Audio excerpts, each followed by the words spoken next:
Hey guys, and welcome back to this channel. In this video, I'll be showing you guys how you can stop walking so far to the gear shop and grow a garden.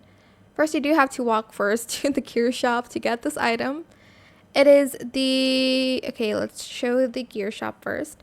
It is the recall wrench. You're just going to purchase it. So one of them will get you to the gear shop 5 times. So here you're going to go to this section, go to the recall wrench, and you're just going to click it to teleport. I'm not going to use it now though, because I don't need it.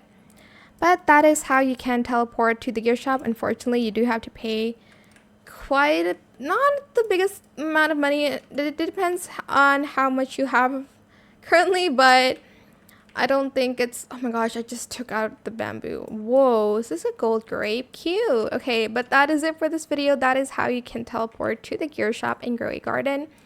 I hope it was helpful for you guys. Don't forget to like, comment, share, and also subscribe to this channel if you haven't done that already.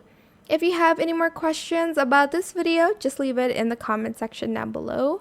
I will try my best to answer them all for you guys. And if you found this video helpful, please click the thanks button as well. That is it. Thank you so much for watching. Bye.